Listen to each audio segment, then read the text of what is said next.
प्रणाम दोस्तों। जैसे मैं आनंद अनुभूति समाधि के बारे में विस्तार से सब कुछ बताना चाहता हूँ और बहुत सारे सूत्र हैं जो समझने की ज़रूरत है, जिसके माध्यम से हम आनंद अनुभूति समाधि को प्राप्त कर सकते हैं। तंत्र साधना ठीक है, तंत्र साधना आपको आनंद दे सकता है, मौज की चीज़ें दे सकता है, पर आपको आनंद अनुभूति समाधि खुद को मौज बना सकती है। आपको किसी चीज़ की आनंद लेने की ज़रूरत नहीं पड़ेगी, ना किसी चीज़ का मौज करने की ज़रूरत नहीं पड़ेगी। ये खुद आपको मौज बना देती है, खुद एक आनंद स्वरूप बना देती है। इसलिए आनंद अनुभूति समाधि हमें इसको जानना ज़रूरी है और इसके प्राप्त करने के लिए जो सूत्र की ज़रूरत है, जो चीज़ें आवश्यक जानना है, वो सारी चीज़ें मैं आगे वीडियो में धीरे-धीरे बता रहा हूँ। जिससे कि जो भी आश्रम से हमारे जुड़े हैं और आनंद अनुभूति समाधि प्राप्त करना चाहते हैं और उसके माध्यम से वास्तविक जीवन को जीना चाहते हैं, उस आनंद अनुभूति समाधि प्राप्त करने के लिए ऐसा कुछ नहीं है कि आपको जंगल में जाना पड़ेगा, ये मठ में जाके करना है। आप जहाँ हो वहीं पे आनंद अनुभूति समाधि प्राप्त कर सकते हो। मैंने गलती कर दी कि मैंने घर छोड़ के हिमालय गया, पर मुझे ज़रूरत नहीं थी, क्योंकि परमात्मा घर में भी वास करता है और घर में क्या, अपनी इस हृदय के पास वास करता है। तो व्यर्थ का ही मैं हिमालय गया और व्यर्थ ही मैं इतना माँ बाप को दुख दिया और व्यर्थ ही इतने कष्ट झेले। इसलिए मैं आपकी व्यर्थ जीवन ना जाए, व्यर्थ समय ना गा जाए, इसलिए मैं स्वयं आपको घर बैठे बैठे ही आपको आनंद अनुभूति समाधि का लाभ दिलाना चाहता हूँ। इसे तो मैं अनेकों वीडियो अभी बनाने जा रहा हूँ, और वो जो आवश्यक सूत्र हैं उस आनंद अनुभूति समाधि प्राप्त करने के लिए, तो वो समझना ज़रूरी है। पहला सूत्र है कि हमारा जीवन और मृत्यु, जन्म होता है तो हमारा मृत्यु तो निश्चित ही है। हर व्यक्ति मृत्यु से डरता है, मौत से डरता है, क्योंकि इसके संबंध में कोई जानता नहीं है। तो एक समय ऐसा आया था कि मैं मौत से तो हर व्यक्ति डरता था, पर मुझे जीवन से डर लगने लगा, क्योंकि मौत खत्म हो गई थी साधना से। यह जब मुझे पता चला कि जब मेरे गुरुदेव ने मुझे सूक्ष्म शरीर की साधनाएं कराई थी, तो उसके माध्यम से मैं अपने शरीर को प्रथमतः बाहर आया था रात के समय, और मैंने ध्यान करके सो गया था और गुरुदेव बोले थे शरीर से बाहर आ जाओगे, और मैं बाहर आया तो मेरा सूक्ष्म शरीर हवा में तरंग रहा था और मेरे पैर नीचे दिख रहे थे कि मेरे पैर नीचे पड़े, तो मैं बहुत घबरा गया था। मैं कैसे क्या अवस्था में चला गया, मुझे कुछ समझ में नहीं आ रहा था, क्योंकि ऑलरेडी नदी के किनारे जंगल का एरिया था और वहाँ बहुत अंधेरा भी था। बस मेरे पैर दिख रहे थे और मेरी बॉडी दिख रही थी, शरीर दिख रहा था और मैं हवा में तरंग रहा था। तब मैं बहुत डरने लगा कि ऐसा कैसे हो सकता है, और मैं हवा में समझ नहीं आ रहा था, क्योंकि गुरुत्वाकर्षण शक्ति सूक्ष्म शरीर पर काम नहीं करता। तो मैं क्या हुआ था, मेरा शरीर नीचे पड़ा हुआ था और मेरी जो सर था वो नीचे गया था और पैर ऐसे हवा में तरंग रहे थे और मुंडी भी तरंग रही थी। जैसे हम वर्तमान में चलते हैं तो पैर नीचे होते हैं और सर अपना सीधा ऊपर होता है, पर मेरी सूक्ष्म शरीर का क्या हुआ था, वो सिर भी नीचे गया था और पैर ऊपर तरंग रहे थे। ऐसा हो गया था, तो क्या, क्योंकि शरीर का भार ज़्यादा ऊपर की तरफ होता है, तो सूक्ष्म शरीर का भी तो पैर ऊपर चले गए थे, तो मैं स्थिर नहीं रह पा रहा था। तो मुझे बहुत डर लगने लगा, एक तो उल्टा हो गया था मैं सूक्ष्म शरीर और पैर दिख रहे थे, तो इस वजह से मैं अंधेरे के कारण और समझ नहीं पा रहा था। प्रथमतः सबको डर लगता है, तो ये डर गया। तो तब उस दिन से मुझे पता चला कि यानी मैंने मृत्यु का अनुभव किया था, और उसी दिन से मेरी मौत खत्म हो गई, यानी मैंने मृत्यु को ही मार दिया। उस दिन से मुझे समझ में आया रात की चीज़, और उसके माध्यम से कई बार मैंने सूक्ष्म शरीर के अनुभव बाहर आके अनुभव किया गुरुदेव की कृपा से, और उस दिन से मुझे पता चला कि मरना तो कुछ है ही नहीं है, और इतनी बार मर चुका हूँ अभी एक ही महीने में, तो और मरने के लिए कोई अभी कुछ सवाल ही नहीं था। तो उसके बाद गुरुदेव ने मुझे पूर्व जन्म के साधनाएँ कराई थी, जो दर्शन कराती थी। थर्ड आई तब मेरा ओपन नहीं था, बस मुझे थोड़ा बहुत कुछ दिखता था। तो थर्ड आई का कैसे यूज़ करना, क्या करना, उस संबंध में तो मुझे जानकारी भी नहीं थी। तब मैंने पूर्व जन्म की प्रथम थर्ड आई ओपन तभी हुआ था, तब जब मैंने पूर्व जन्म को अपने देखे। जब मैंने पूर्व जन्म को देखा था, तब मैं देखा कि मैं एक मनुष्य जन्म में था, तो उससे पहले के गाय भी था, बहुत सारे जीव दिखे, बहुत सारे आत्म स्वरूप में दिखे थे, प्रेत योनि में देखा रहा था, वो सारी चीज़ें देखा। तो मुझे तब समझ में आया कि जीवन कितना सूक्ष्म है और कितना विराट है जो, क्योंकि कभी-कभी इतने सारे जीवों को मैंने देखा तो उस दिन से मैं मानसिक संतुलन बिगड़ गया था और मैं समझ नहीं पा रहा तो मुझे अभी जीना कैसा है? क्योंकि आत्मा के संबंध में जितना भी हम जानते हैं वो बहुत ही कम जानते हैं और उसको समझने के लिए जो बुद्धि लगती है वो बुद्धि हमारी नहीं है, वो प्रकृति की है। और प्रकृति चाहती है कि आप वो इंद्रियों के अनुसार चलो और उसकी आवश्यकताओं को पूरी करो, और हम भी वैसे ही करते हैं। पूरा जीवन भर हम इंद्रियों की आवश्यकता पूर्ति के लिए लग जाते हैं, अपनी इंद्रियों और हमारे परिवार की इंद्रियों की आवश्यकताओं के लिए जुड़ जाते हैं। और हम अपनी आत्मा को जो जानना होता है, जो ज्ञान की प्राप्ति के लिए, वो हम उससे समय ही नहीं दे पाते हैं। इसलिए हमें अपनी योजनाएँ जो होती हैं हमारे शरीर के तल पे ही होती हैं, क्योंकि हमें जब जन्मते हैं उस समय अपने शरीर का अच्छे से ख़्याल रखना होता है। फिर आगे हम पढ़ाई-लिखाई करने लगते हैं जिससे कि बुद्धि संसार में आगे जाके पैसा कमा सके और उस पैसे से हमारी भूख, प्यास और ज़रूरती चीज़ें कमा सकें। तो हम उस पढ़ाई करने के लिए ही 10-15 साल उसी के लिए लगाते हैं। उसके बाद हम अपनी पीढ़ी को बढ़ाने के लिए शादी करते हैं और इस बच्चे के प्राप्त होते हैं तो बच्चे के ख़्याल रखने के लिए उनका फिर से जो आपने जीवन जिया है उसी के लिए रूटीन करता है, उसको और बड़ा बनाने के लिए, उसको पढ़ाई के लिए, उसके भरण-पोषण को वर्तमान में भी कोई दिक्कत ना आए, आगे भविष्य में भी दिक्कत ना आए, तो उसकी हम सेवा करने। हर व्यक्ति यानी 800 करोड़ लोग होते हैं सिर्फ़ यही कार्य करते हैं और उनका जीवन का उद्देश्य यही होता है कि अभी अगले 60 साल तक, 70 साल तक हमें धन कमाना है, उसके अनुसार हमें ज़रूरत की चीज़ें खरीदने और अपनी इंद्रियों को स्वस्थ रखना है और सुरक्षित रखना है, अपने परिवार की इंद्रियों को यानी शरीर को सुरक्षित रखना, यही सोचते हैं। उसके बाद क्या होगा, क्या नहीं होगा, कोई जानता नहीं है। तो पूरा जीवन हमारी यही सोच और विचार हमारे यही घूमता रहता है कि हमें सिर्फ़ खाना है, पीना है, इंद्रियों की आवश्यकताओं को पूरी करना है, मन की आवश्यकताओं को पूरी करना है और मन कभी भरता नहीं है, इस तरफ से उधर तरफ उधर आवश्यकता है। जैसे कि किसी को जो महीने में 10,000 कमाता है तो वो सोचता है कि महीने के 10 लाख कमाऊँ। 10 लाख जिस कमा रहा है वो सोचता है कि 1 करोड़ कैसे कमाऊँ, 1 करोड़ कमाऊँ, वो ऐसे। तो पीढ़ी दर यही सिखाया जाता है कि तुम पैसे कैसे कमा सकते हो। दादा बोलता है पिताजी को, पिताजी सिखाता है बेटे को, बेटा अभी आगे जाके अपनी पीढ़ी को सिखाएगा कि पैसे कैसे कमाया जाए और बेहतर से बेहतर अपनी कुल में संपत्तिवान और प्रतिष्ठा कैसे बढ़ाई जाए, क्योंकि धन होता है वही प्रतिष्ठा है और जहाँ धन नहीं है वहाँ प्रतिष्ठा कुछ मायने नहीं रखता समाज में, और समाज की व्यवस्था के अनुसार चलते रहते हैं और अपना गुलाम बनते रहते हैं। ये हुई हमारे वास्तविक जीवन, यही होता है। और उसके बाद होता है हमारे मृत्यु से सामना करना, और मृत्यु से सामने से पूरा जीवन भर डरते रहते हैं उस मृत्यु से कि हम मरने वाले हैं, या वो कहीं सोचते भी नहीं हैं, बस लगता मरता है क्योंकि हमारे परिवारजनों से छूटने का डर लगता है। और ये डर हमारे परिवार वाले ही बिठाते हैं, क्योंकि अभी पता है कि आपको पत्नी को डर लगता है पति मर गया तो मेरा क्या होगा, उनके लिए सहारा तो पति ही है, और पति के पिता मर गया तो बेटे के लिए क्या सहारा है, कोई नहीं है। उसका जीवन पूरा 20 साल 25 साल पिता ही होता है, अपने बेटे को सँभालता है, पत्नी को सँभालता है, और वही बेटा अपने बूढ़े माँ-बाप को सँभालता है। तो उनके लिए तो जीवन का सारा आधार ही नष्ट हो जाता है। और ये बहुत सारी बातें हैं, सब लोग अपनी स्वार्थ मतलब के लिए ही होता है अंतर्करण में। हर व्यक्ति भूल जाता है, क्योंकि 100 साल आज आप 2023 में जी रहे हो तो अगले यानी 100 साल के बाद यानी 2123 में हम नहीं रहेंगे, और हमारी जो पीढ़ियाँ होती हैं, हमारे दादा दादी के जो निशान हैं, घर हैं, हमारे पिताजी ने जो बनाया है, कर्म किए हैं, जो प्रॉपर्टी बनाई है, वो बनाई, वो कुछ काम की नहीं आएगी। पिछले 100 साल पहले जो बनाई थी घर वगैरह, वो अभी काम नहीं आएगा। अभी पूरी तरह टेक्नोलॉजी बदल रही है और संसार परिवर्तनशील है, ये स्थिर नहीं रहता, हर समय बदलता रहता है। इसमें कोई संशय नहीं है।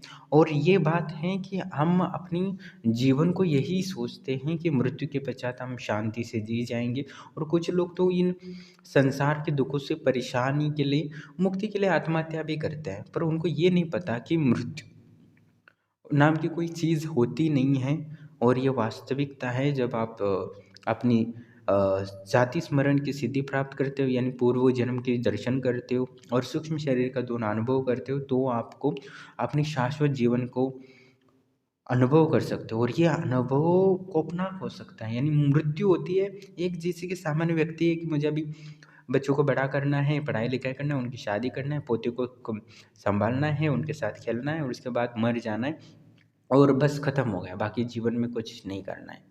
पर जब आप इन 2 सिद्धियों का अनुभव करते हो, सूक्ष्म शरीर और पूर्व जन्म का दर्शन करते हो और उससे पता चल जाता है कि वास्तविक मेरा जीवन 60 या 70 या 100 साल का नहीं है, उसके अनंत है, करोड़ है, करोड़ों, अरबों, अरबों भी कम पड़ जाता है क्योंकि ये नष्ट ही नहीं होने वाला है ना।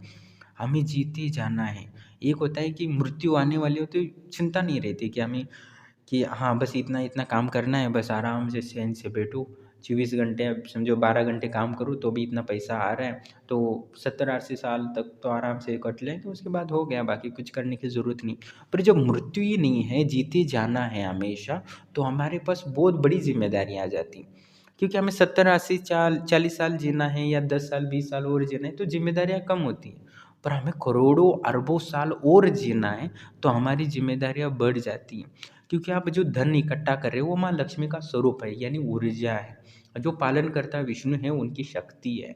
हम जो शरीर धारण किए हैं वो महादेव की शक्ति है, माँ दुर्गा की ऊर्जा है, माँ काली की ऊर्जा है। तो वो ऊर्जा आपको सँभालनी होती है यानी देह बल बढ़ाते हो, धन बल बढ़ाते हो, इनकी इससे पूर्ति हो जाती है क्योंकि जीवन जीना है तो आपके पास शरीर अच्छा है और पैसा है तो बस लक्ष्मी और सरस्वती की कृपा हो जाए तो बस काफ़ी है। पर आपको करोड़ों अरबों साल जीना है तो आपको बताओ कितना पैसा कमाना पड़ेगा और कितनी आपको ऊर्जा की ज़रूरत पड़ेगी। अनंत ऊर्जा की ज़रूरत पड़ेगी, अनंत ज्ञान की ज़रूरत पड़ेगी। क्योंकि आप 70-80 साल जीना है, हाँ बस एक इंजीनियरिंग कोर्स किया, डिप्लोमा किया तो पूरा जीवन आराम से कट जाता है। भले ही समझो कुछ नहीं आता, मज़दूरी कर ली तो भी वो सिखा लेता है फैक्ट्री वाला, उतना कर ले तो पूरा जीवन कट जाता है। मिस्त्री बन जाना है तो बस दीवार कैसे बनाना, क्या बनाना वो सीख लिया तो बस उसकी जीवन आराम से कट जाता है। छोटी-मोटी मिल जाती है, गरीब हो, अमीर हो बस करता तो क्या है, पैसा कमाता है, इंद्रियों के लिए जीता है, परिवार के लिए जीता है, बस वही अपनी सुरक्षा करता रहता है। परिवार हो तो बीमारी में मदद करता है, बस यही सोचता है और अपनी सुरक्षा करता रहता है। उसके लिए जो ऊर्जा है इकट्ठा करता रहता है। तो उसके लिए जो करोड़ों अरबों साल जीने वाला है उसके लिए तो बहुत पैसा कमाना पड़ेगा क्योंकि मृत्यु आने वाली वो रिटायरमेंट ले सकता है पर जिसको करोड़ों अरबों साल जीना है तो उसको रिटायरमेंट कब मिलेगा बताओ? उसको शांति कब मिलेगी? उसके लिए तो शांति खत्म ही हो गई। तो मेरे जो वीडियो होता है उसके नीचे लिखा होता है infinity knowledge, infinity power for infinity life. तो इसका मतलब ये है कि आपका जीवन बहुत अनंत है, करोड़ों साल है।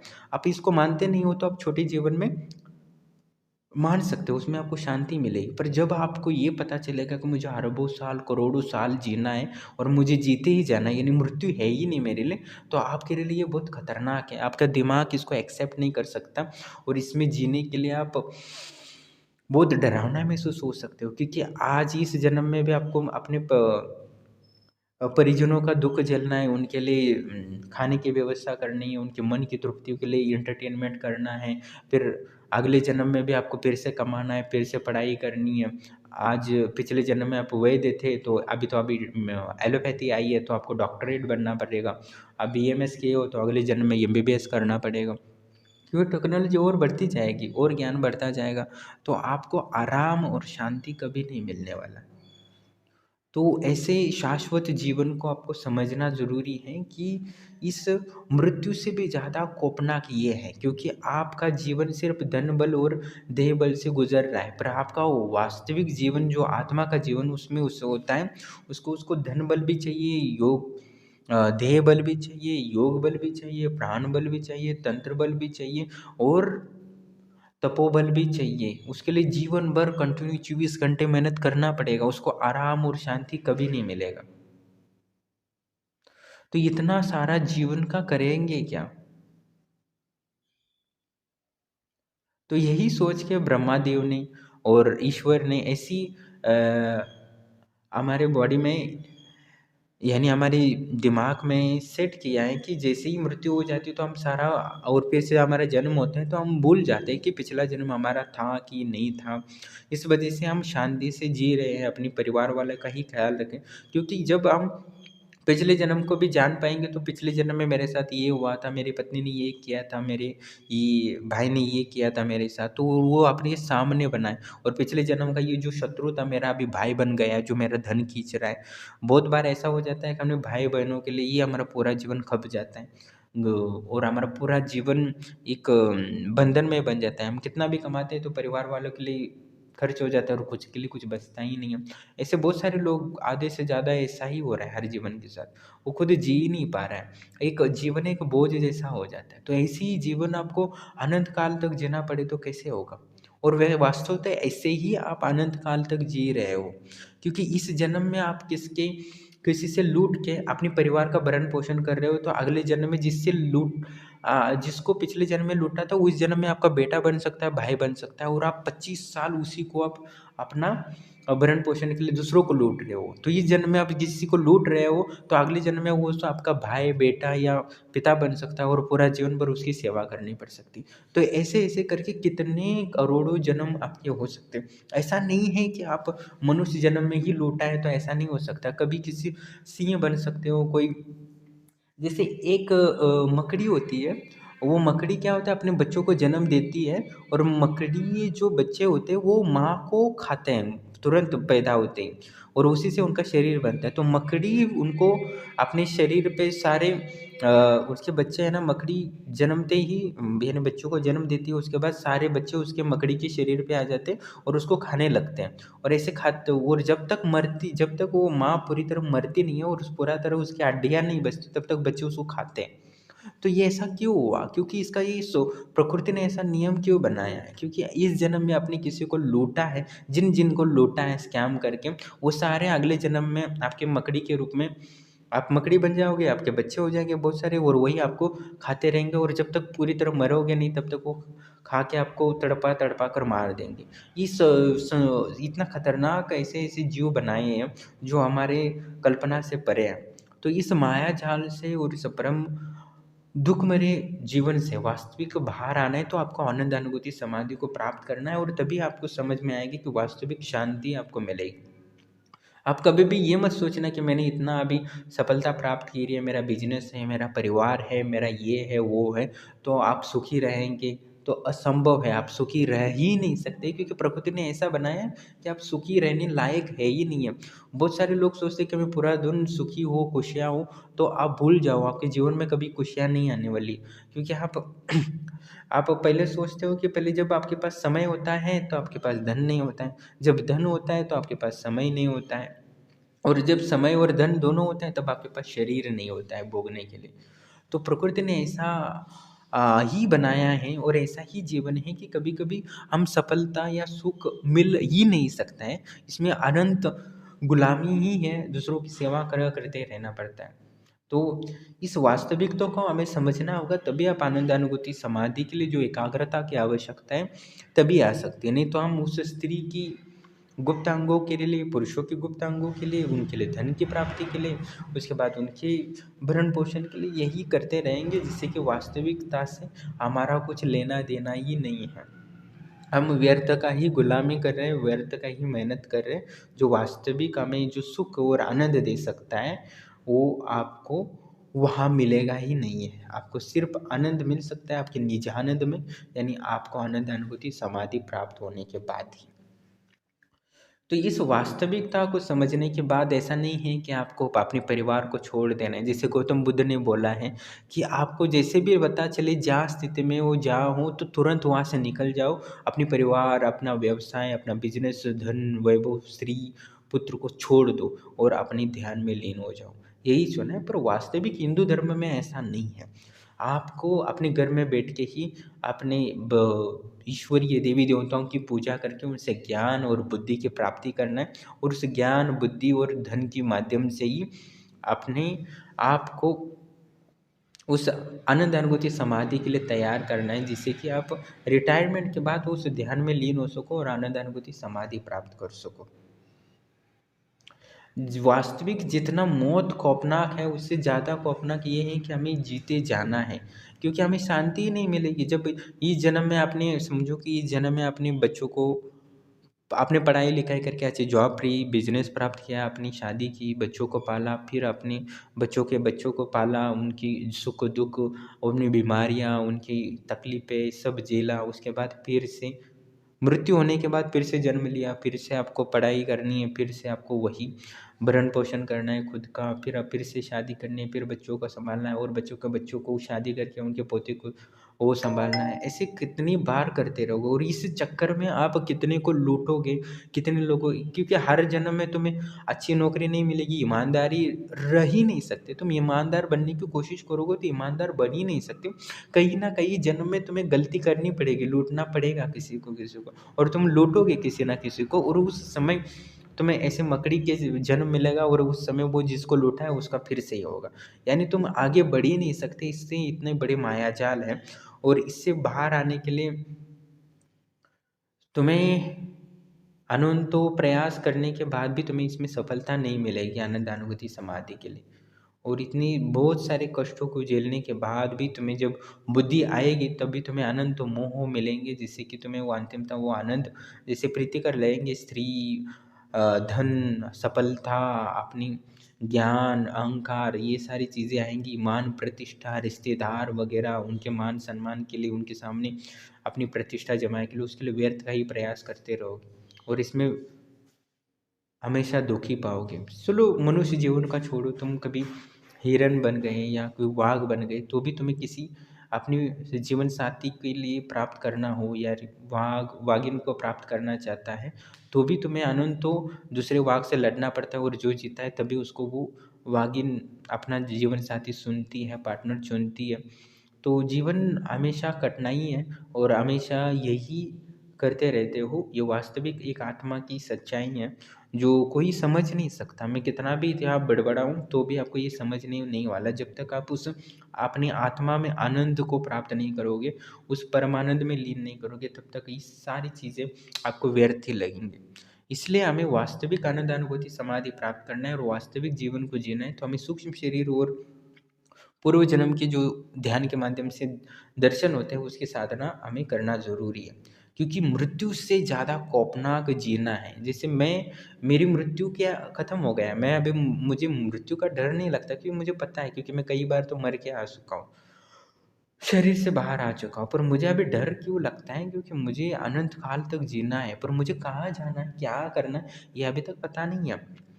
कुछ लोग बोलते हैं तुम्हें वैकुंठ लोक में जाना है, कुछ लोग बोलते हैं नहीं तुम्हें दुर्गा देवी के धाम में जाना है। वो ईसाई धर्म बोलते हैं तुम ईसाई के माध्यम से जाना है और अल मुस्लिम लोग बोलते हैं तुम्हें अल्लाह के पास जाना है। वैष्णव बोलते हैं तुम्हें विष्णु के पास जाके वे वैकुंठ धाम जाना है, गोलक धाम जाना है। शैव संप्रदाय बोलते हैं नहीं तुम्हें कैलाश जाना है। जैन धर्म वाले बोलते हैं कि जैन नहीं तुम्हें जैन के शर्म जो मुक्ति धाम प्राप्त करना है। तो गौतम बुद्ध वाले बोलते हैं कि बौद्ध लोग बोलते हैं कि तुम्हें ये विपश्यना करके प्राणायाम करके तुम्हें इस वहाँ से मुक्त हो जाना है, ये नहीं है वहाँ नहीं है। और कुछ वैदिक पंडित वगैरह बोलते हैं पुण्य करो, ध्यान वगैरह करो, तुम्हें स्वर्ग मिलेगा, इंद्र के पास अप्सराएँ हैं, रस हैं। आतंकवादी बोलते कि मैं इन लोगों को मार दूंगा और उसके माध्यम से मुझे वहाँ जाके 72 हूर मिलेंगे, बहुत सारा शराब की नदियाँ बहे और ये उनको वो मिलेंगे। तो अभी दूसरों को मार के अपने आप को यानी क्या बोलते हैं जिहाद करे और उसके बाद हमें अल्लाह के धाम में वो स्वर्ग मिले या वो 72 हूर मिले, या वो पंडित की बातें सुने कि मंत्र जप करो, ये करो और उसके माध्यम दान पुण्य करो जिससे कि तुम्हें स्वर्ग मिले। और वो तांत्रिक की बातें सुने जो दुर्गा देवी के धाम में जाए, वैष्णव की बात सुने कि हम तुम्हें गोलक धाम जाना है, शैव पंथ की सुने कि कैलाश जाना है। तो कहाँ जाना है जो वास्तविक हमें शांति मिलेगी? वास्तविकता ये है कि समझो कि आपने पंडित की बात मान ली, हाँ वहाँ अप्सराएँ हैं, स्वर्ग है, तो समझो आपने पुण्य कर लिया, आपने दान पुण्य कर लिया, बहुत सारे रास्ते बनाए, नदी पानी की व्यवस्था की, कुएँ खुदवाए, बहुत सारे पूरा समाज सेवा किया, तो उसके पुण्य के बल से तुम्हें स्वर्ग मिल गया। स्वर्ग में गए तो तुम्हें वहाँ भी दुःख मिलेगा क्योंकि वहाँ भी बहुत सारी सुंदर-सुंदर अप्सराएँ हैं। पर जिसने ज़्यादा पुण्य किया हो तो उसको ज़्यादा सुंदर स्त्रियाँ मिलती हैं और ज़्यादा सुख सुविधा मिलती है, और जिन्होंने कम पुण्य किया है तो उनको कम सुंदरता वाली अप्सरा मिलती है और कम कम टेस्टी वाले भोजन वगैरह सुविधा मिलते हैं। स्वर्ग के रूम वगैरह वहाँ जो मिलता होगा वैसे कम क्वालिटी का मिलेगा। जैसे यहाँ होटल में जी, या पृथ्वीलोक में जिसने ज़्यादा पैसा है उसको अच्छी होटल में मिलता है, और जिनको कम पैसा है उनको लिए छोटे-मोटे होटल मिलते हैं। वैसे ऊपर स्वर्ग में भी यही सुविधा है। तो जो ज़्यादा पुण्य कमा के ज़्यादा सुंदर अप्सरा को भोग रहा है, तो वो जो कम पुण्य वाला है वो जलता रहता है। उसके मन में ये आती है उसकी, क्योंकि हमें आदत है दूसरे के थाली में क्या है वो देखना है, वो देखकर हमें बहुत ज़्यादा जलन होती है। खुद के थाली में क्या पड़ा है उसका आनंद लेने का मन ही नहीं करता।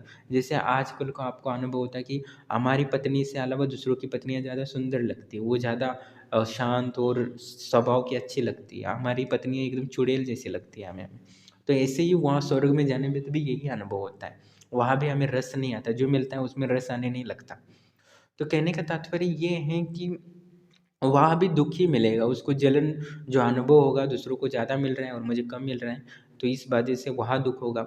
जैसे आतंकवादी जब 72 उरों के पास जाएगा तो उस जो ज़्यादा 10 लोगों को मारा है तो उसको ज़्यादा सुंदर और ज़्यादा से ज़्यादा शराब मिलता होगा, और जिन्होंने 1 ही 2 आदमी को मारा है उसके लिए कम मिलता होगा, आतंकवादी की फिलॉसफी के अनुसार।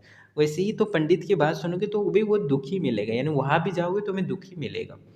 तो वहाँ जाना भी व्यर्थ ही है। समझो तुम वैकुंठ लोक जाओगे तो वहाँ भी तुम कितने साल जियोगे।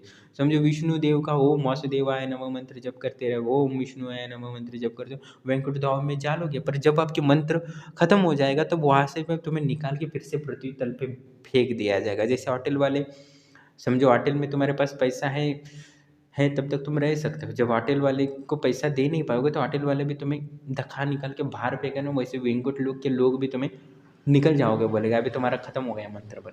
तो वैसे कैलाश भी जाओगे तो वहाँ से भी निकाल देंगे। तो सब जाना व्यर्थ ही है। गौतम बुद्ध के पास जाओगे तो वो भी निकाल देंगे तुम्हें। तो जब तक वास्तविक ये है कि तुम्हें उस परम शांति को प्राप्त करना है तो सब कार्य छोड़ो, ये मंत्र तंत्र विंत्र सब कुछ छोड़ के तुम उस आनंद को प्राप्त करना पड़ेगा, तो और केवल्य समाधि प्राप्त करनी पड़ेगी। उसके बाद ही तुम्हें उस परम शांति और परम आनंद को प्राप्त कर सकता है, क्योंकि जब तक तुम विष्णु लोक जाओ कैलाश में जाओ तो वह शरीर के तल पर ही तुम्हें भोग मिलेगा। तुम समझो इंद्र भी बन जाओगे तो भी तुम दुखी ही रहोगे, पता है। समझो कि आप बोलोगे कि मैं ठीक है, मैं स्वर्ग में नहीं जाऊंगा, मैं ऐसी तपस्या करूंगा, तपस्या करके इंद्र बन जाऊंगा। तो मैंने आपको एक कहानी बताता हूँ कि महादेव और माँ पार्वती जा रहे थे, तो महादेव एक चींटी को एकटक देख रहे थे। तो देखते देखते बोले, देखते रहे तो माँ पार्वती ने बोली, स्वामी जी आप इस चींटी को इतना ध्यान से क्यों देख रही, इसमें क्या विशेषता है। तो महादेव बोले माँ पार्वती से कि देवी ये जो चींटी है 3 बार पिछले कल्पों में ये इंद्र रह चुका है, इन्हें अनंत पराक्रम किए हैं, पर इस कल्प में यो अभी चींटी बन के अपनी ये एक एक शक्कर के टुकड़े के लिए पूरा दिन मेहनत करता रहता है, इतना भी आराम नहीं करता। तो आश्चर्यचकित हो गए कि जो तपस्या करके इंद्र भी बनने की कोशिश करेगा वो भी अंतिमतः दुखी बनेगा, वो भी चींटी बन जाएगा। तो आप कितनी अपनी इंद्रियों तृप्ति के लिए पैसा कमाओगे बताओ। जिसको लत लगी होती है ना जैसे शराब की, तो वो बहुत पैसा कमाता है, शराब ज़्यादा पी सको, बहुत ज़्यादा मेहनत करता है और घर के सारी चीज़ें बेचता है और शराब पीता है, फिर भी उसको मिलता तो कुछ नहीं है। जैसे किसी को वेश्याओं की लत लगी होती है, वो बहुत पैसा कमाने की सोचता है कि सुंदर सुंदर स्त्रियों की बुक कर सकूँ, इंग्लैंड वाली, लंदन वाली, रशियन वाली, जापानीज़ वाली, चाइनीज़ वाली, ऐसे बहुत सारा पैसा कमाते रहते हैं, वो एंजॉय करते रहते हैं, ये सोचते रहते हैं। पर वास्तविकता उनको भी कभी वहाँ आनंद नहीं मिलता, जो खोजते हैं वो कहीं वहाँ मिलता ही नहीं है।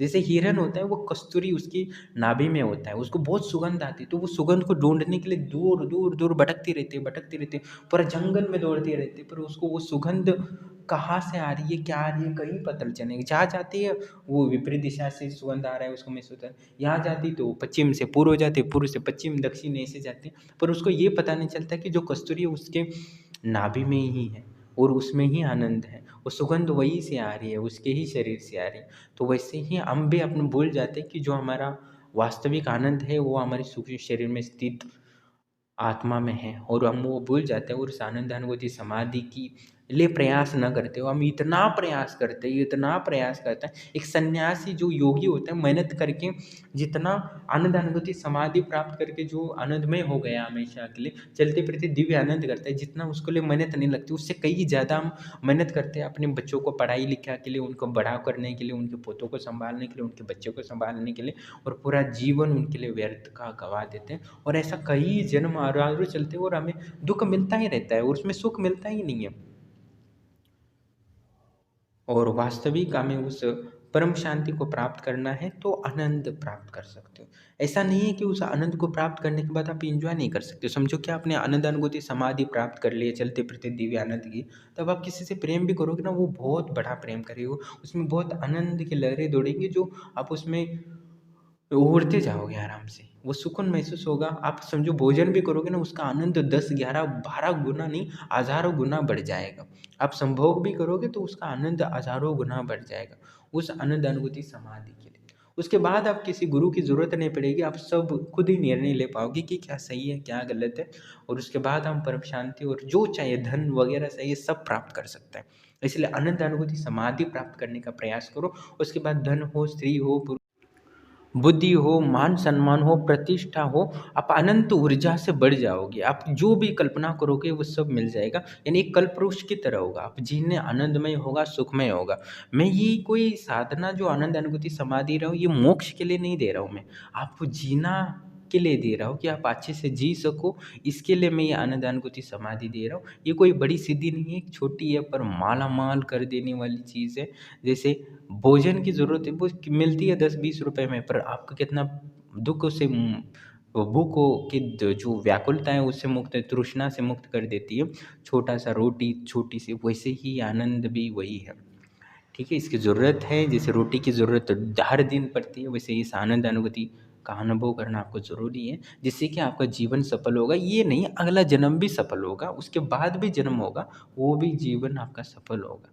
आपके लिए सब खुशमय होगा, आप दुःख का भी आनंद ले सकते हो और सुख का भी आनंद ले सकते हो।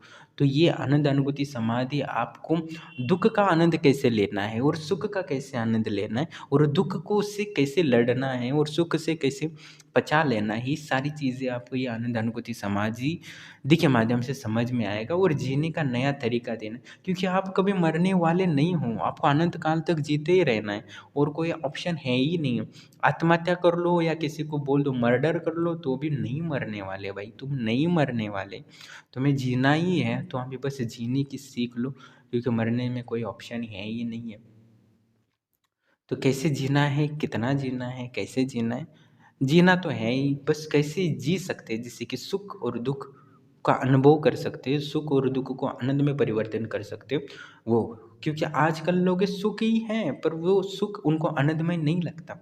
इसलिए हमें ये आनंद अनुभूति समाधि सुख और दुख को आनंद आनंद में परिवर्तित करने का प्रक्रिया है, और इसको आपको प्राप्त करना चाहिए, क्योंकि आपको इसी में रस आने वाला है और इसके अतिरिक्त आपको किसी भी रस नहीं आ सकता, असंभव है। और क्योंकि प्रकृति बनाई ही है ऐसी कि आपको उसमें रस कभी तृप्त होगी ही नहीं। तृप्त होगी तो व्यक्ति आत्महत्या कर लेगा, क्योंकि उसके जीने की कोई इच्छाएं आकांक्षाएं नहीं रहेगी। और मैं ये वास्तविक आपको बोल दूं, जिस दिन आपकी वासना नष्ट हो जाए और उसको आपको आनंद अनुभूति समाधि किसी को साधक को नहीं मिला है और उसकी वासना नष्ट कर दिए जाए, तो वो ज़्यादा से ज़्यादा 3 साल जिएगा, उसके बाद वो खुद ही आत्महत्या कर लेगा, क्योंकि उसको सब दुख ही दिखेगा।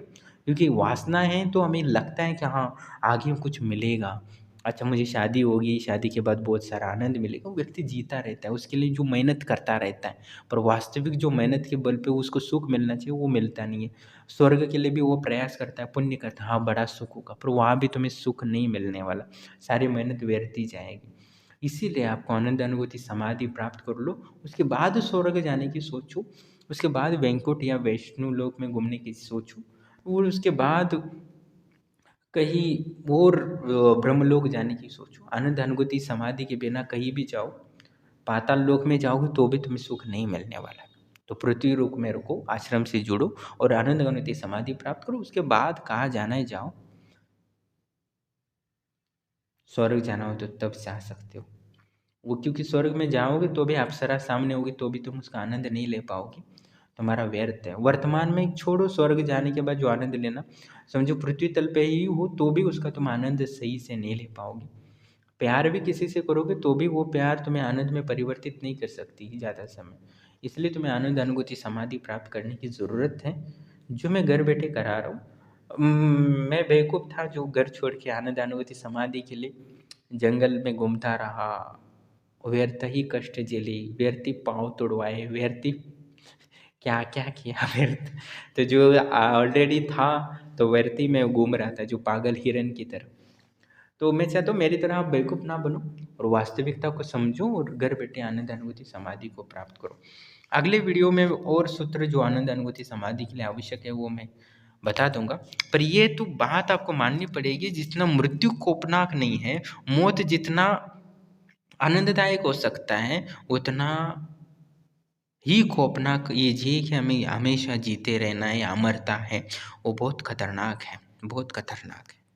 क्योंकि हर जन्म में तुम्हें बुढ़ा होना है और मर जाना है, हर जन्म में तुम्हें अपमान सहन करना है और मर जाना है, हर जन्म में तुम्हें घर परिवार के थाने झेलने हैं और इनका बोझ ढोते रहना है। कब तक गधे के जैसे बोझ जो ढोते रहोगे बताओ? हर जन्म में तुम्हें ढोते रहना है, वो लुटाते रहना है बोझ। और जब गधा बनोगे तब तो बोझ उठाना ही पड़ेगा, और क्या। तो मनुष्य होते हुए भी बोझ उठाना पड़ता है। तो जो वास्तव में अपने परिवार के आसपास वाले को देखो कि कैसी परिस्थिति है, तो वो कमाई है वह सारा चीज़ सारा परिवार पे लुटा देता है और खुद के लिए कुछ नहीं बचता। सुख का कोई स्थान ही नहीं, और अपने परिवार को ही सुखमय बनाने, सुख का आधार मानने लगता है, पर वो सब व्यर्थ है और उससे भी वहाँ से अपमान मिलने लगती। एक बार देखो कि तुम्हारा पत्नी को बोल दो कि मेरे पास सारे पैसे ख़त्म हो गए, क्या करूँ मैं अभी, बर्बाद हो गया, इतना भी बोल लोगे तो भी वो सोचेगी, वो उसी क्षण बोलेगी मेरे माँ बाप बोलते ही थी तुम, कि मेरे दोस्त वगैरह बोलते थे व्यर्थ से शादी कर रही हो, मैं सुनी होती तो अच्छा होता। एक ही बल पे बोले कि जो जीवन आप पूरा दाव पे लगे हो। आजकल कल तो मुझे कॉल ऐसे आते हैं कि जो मुझे तो सब लोग शेयर करते हैं अपनी बातें सब। तो मैंने ऐसे लोग देखे हैं जो पति पूरा दिन रात मेहनत करता है और पत्नी किसी और के साथ रह रही है। तो इतना जो वो पति अपने बच्चों के लिए, पत्नी के लिए पूरे जीवन प्रयास कर रहा है, पूरा जीवन लगा रहा है, मेहनत कर रहा है, और वो पत्नी और कहीं और के साथ है, और उसकी बेटी किसी और के साथ है। तो उसका सारे मेहनत का फल क्या हुआ? ज़ीरो है, कोई मतलब नहीं है। इसलिए आपको ये महान दुःख का कारण हो सकता है, क्योंकि कोई से पर भी भरोसा नहीं है, सब मतलबी है। तो इसलिए तुम्हें आनंद का जो मतलबी लोगों से आनंद की उतनी उम्मीद करता है, सुख के अनुभव करता है, वो बेकार है, बेवकूफ़ है। इसलिए हमें अपनी आत्मा में आनंद का अनुभव करना चाहिए, आनंद अनुभूति समाधि करना चाहिए। तो आनंद अनुभूति समाधि के बारे में मैं बहुत सारी वीडियो बनाने वाला हूँ। इसके लिए और विस्तार से समझना ज़रूरी है, क्योंकि एक वीडियो में समझना मुश्किल है, क्योंकि ये परम आनंददायक है और सच्चित आनंद देने वाला है, और परमात्मा बनाने वाला और परमात्मा के समान बनाने वाला है। तो इसलिए इस चैनल को सब्सक्राइब करें, और आपको कोई भी सुझाव हो तो आप बोल सकते हो, क्योंकि मैंने कुछ सोच के कुछ बोला नहीं है, जो बोल सके वो बड़बड़ाया है। तो आपके कुछ सुझाव होंगे तो बता दीजिए, मैं विस्तार से और आनंद अनुभूति समाधि के बारे में समझाने के लिए प्रयास करूँगा, जिससे कि आपका जीवन में वही आनंद उतर जाए जो मैं आनंद अनुभव कर रहा हूँ। जो मुझे मौज लेने की ज़रूरत नहीं पड़ रही है, खुद मौज बन गया हूँ। तो उस आनंद को, परमानंद को प्राप्त करना जीवन को बहुत ज़रूरी है, और इसको प्रयास करो तो सफलता मिल ही जाएगी, क्योंकि ये शाश्वत है। ये जन्म में नहीं तो अगले जन्म में, अगले जन्म नहीं तो 10वें जन्म में, 10वें नहीं तो 1000वें जन्म, 1000 छोड़िए 1,00,000 जन्म के बाद भी तुम्हें आनंद अनुभूति समाधि प्राप्त करनी ही पड़ेगी। तो इतने जन्म व्यर्थ दुःख झेलने से अच्छा है कि आनंद को, अनुभूति समाधि प्राप्त करके सुख और दुःख का दोनों का आनंद में परिवर्तित करके जीवन जियो, क्योंकि तुम्हें जीना है, मरना तो है ही नहीं है कभी। ठीक है, इस बात का याद रखो, और आप सुझाव कर सकते हो, कुछ बातें सवाल हो, आपके कुछ प्रश्न हो तो आप वो कमेंट कर सकते हो, मैं अगले वीडियो में विस्तार से बताऊंगा। और जो तंत्र साधना करना चाहते हो वो भी आश्रम से जुड़ सकते हो, और जो आनंद अनुभूति समाधि प्राप्त करना चाहते हैं और वास्तविक जीवन को जीना चाहते हैं वो भी आश्रम से जुड़ सकते हैं। और व्हाट्सएप पे अपना नाम और फ़ोटो भेजें, और विस्तार से मैं बता दूंगा कि आगे आपको क्या क्या करना है। और जो आनंद अनुभूति समाधि के लिए प्रयासरत है उनको ध्यान, और जो मैं उनके लिए बताऊंगा सूत्र, उनको अभ्यास करना है और एक एक चीज़ क्लियर करना है, जिससे कि जिस चीज़ से मैं अपने अनुभव करके आनंद अनुभूति समाधि प्राप्त कर चुका हूँ, वही चीज़ें मैं आपको समझाने की कोशिश करूँगा और उसी को आपको एक-एक बात क्लियर करना है, तो दूसरा मैं एक बात दूँगा, वो टास्क पूरे करते रहना है। टोटल 11 टास्क होते हैं, वो 11 टास्क आप पूरा कर लोगे तो आपके हृदय में भी वो आनंद अनुभव होगा। तो एक-एक टास्क को आपको पूरा करना है, मैं बताऊँगा कौन-कौन से टास्क क्या हैं, जब आश्रम से जुड़ोगे तब। ठीक है? All the best. और मैं चाहता हूँ कि घर बैठे ही लोग जो योगी जैसे बड़े आनंदमय अनुभव करते हो, वो घर बैठे आप आनंद प्राप्त करो। बस कुछ डेली आधा घंटा, 1 घंटा देखिए, तो देखते हैं कौन आनंद अनुभूति समाधि की पूर्ण सिद्धि प्रथम प्राप्त करता है। मैं बहुत ही उत्साहित हूँ कि ये सिद्धि मैं लोगों को कराना चाहता हूँ और मैं सफलता मिल जाए तो मैं बहुत धन्य मानूँ और ईश्वर सभी पर कृपा करे और इस आनंद अनुभूति समाधि को प्राप्त कराने में सहयोग करे, इसलिए मैं निरंतर प्रार्थना कर रहा हूँ और जल्दी इस आनंद अनुभूति समाधि किसी को मिलती है तो मेरे लिए जीवन सफल मानूँगा। सभी को प्रणाम।